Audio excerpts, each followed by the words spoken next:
ಫೇಸ್ಬುಕ್ನಲ್ಲಿ ಎಪಿಕೆಎಸ್ ಆರ್ಗಾನಿಕ್ಸ್ ಬಗ್ಗೆ ಒಂದು ಜಾಹೀರಾತನ್ನು ನೋಡಿದೆ. ನಂತರ ನಾನು ಖರೀದಿಸಿ ಬಳಸಿದೆ. ನಾನು 2 ಎಕರೆ ಪ್ರದೇಶದಲ್ಲಿ ಬಾಳೆ ಬೆಳೆಸಿದ್ದೇನೆ. ನಾನು 1/2 ಎಕರೆ ಪ್ರದೇಶದಲ್ಲಿ ತೆಂಗು ಬೆಳೆಸಿದ್ದೇನೆ. ಮೊದಲು ನಾನು ಬಾಳೆಗೆ 3 ತಿಂಗಳು ಅಭಿಮಾನ್ ಬಳಸಿದ್ದೇನೆ. ನಂತರ ಅವರು ನನಗೆ ಆರ್ಬಿಕ್ಸ್ ಬಳಸಲು ಹೇಳಿದರು. 3 ತಿಂಗಳು ಬಳಸಿದ ನಂತರ ನಾನು ಉತ್ತಮ ಬದಲಾವಣೆಯನ್ನು ನೋಡಬಹುದು. ನಾನು ಈ ಬಾಳೆ ನೆಟ್ಟು 10 ತಿಂಗಳುಗಳಾಗಿವೆ.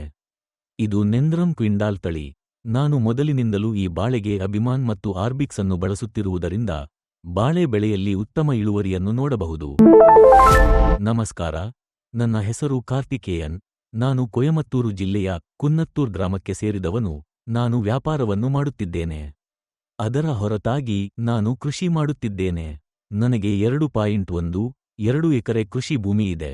ನಾನು ಅದರಲ್ಲಿ ತೆಂಗು ಮತ್ತು ಬಾಳೆ ಬೆಳೆಸಿದ್ದೇನೆ. ನಾನು 2 ಎಕರೆಯಲ್ಲಿ ಬಾಳೆ ಮತ್ತು 1/2 ಎಕರೆ ಪ್ರದೇಶದಲ್ಲಿ ತೆಂಗು ಬೆಳೆಸಿದ್ದೇನೆ. ಎಪಿಕೆಎಸ್ ಆರ್ಗಾನಿಕ್ಸ್ ಬಗ್ಗೆ ನನಗೆ 6 ತಿಂಗಳ ಹಿಂದೆ ಗೊತ್ತಾಯಿತು. ಅಂದಿನಿಂದ ನಾನು ಇದನ್ನು ಬಳಸುತ್ತಿದ್ದೇನೆ. ಈ ಬಾಳೆ 10 ತಿಂಗಳಿನ ಹಿಂದೆ ನೆಡಲಾಗಿದೆ. ಇದು ನೆಂದ್ರಮ್ ಕ್ವಿಂಡಾಲ್ ತಳಿ.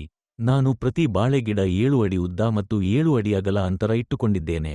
ನಾನು ಮೊದಲಿನಿಂದಲೂ ಅಭಿಮಾನ್ ಮತ್ತು ಆರ್ಬಿಕ್ಸ್ ಬಳಸುತ್ತಿದ್ದೇನೆ. ಬಾಳೆಯಲ್ಲಿ ಉತ್ತಮ ಬೆಳವಣಿಗೆಯನ್ನು ನೋಡಿದ್ದೇನೆ ಮತ್ತು ಅತ್ಯುತ್ತಮ ಇಳುವರಿಯನ್ನು ಪಡೆದಿದ್ದೇನೆ.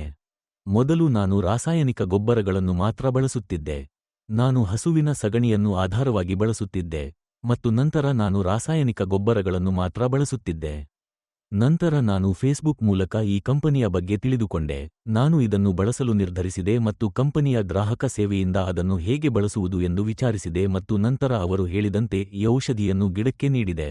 ನಾನು ಜೂನ್ನಿಂದ ಬಾಳೆ ಗಿಡಗಳಿಗೆ ಇದನ್ನು ಬಳಸುತ್ತಿದ್ದೇನೆ. ಆ ಸಮಯದಲ್ಲಿ ಅದು 5 ತಿಂಗಳ ಬೆಳೆಯಾಗಿತ್ತು. ನಂತರ ನಾನು ಇಳುವರಿಗೆ ಆರ್ಬಿಕ್ಸ್ ಅನ್ನು ಬಳಸಿದ್ದೇನೆ. ನಾನು 1 ಎಕರೆ ಭೂಮಿಗೆ 5 ಲೀಟರ್ ಬಳಸಿದ್ದೇನೆ. ಅಂದರೆ ನಾನು 200 ಲೀಟರ್ ನೀರಿನಲ್ಲಿ 5 ಲೀಟರ್ ಆರ್ಬಿಕ್ಸ್ ಅನ್ನು ಬೆರೆಸಿ ಡ್ರಿಪ್ ವಿಧಾನದ ಮೂಲಕ ಬಳಸಿದ್ದೇನೆ. ಅವರು ತಿಂಗಳಿಗೊಮ್ಮೆ ಇದನ್ನು ಬಳಸಲು ಹೇಳಿದರು. ಇದು ನನಗೆ ಉತ್ತಮ ಫಸಲನ್ನು ನೀಡಿದೆ ಮತ್ತು ಈಗ ನಾನು ಮತ್ತೆ ಬಾಳೆ ಸಸಿ ನೆಟ್ಟಿದ್ದೇನೆ ಮತ್ತು ಆರಂಭದಿಂದಲೂ ಅದಕ್ಕೆ ಅಭಿಮಾನವನ್ನು ನೀಡಿದ್ದೇನೆ. ಮೊದಲ 3 ತಿಂಗಳಲ್ಲಿ ನಾನು ಉತ್ತಮ ಬದಲಾವಣೆಯನ್ನು ನೋಡಬಹುದು. ಎಪಿಕೆಎಸ್ ಆರ್ಗಾನಿಕ್ ಕಂಪನಿಗೆ ಧನ್ಯವಾದಗಳು.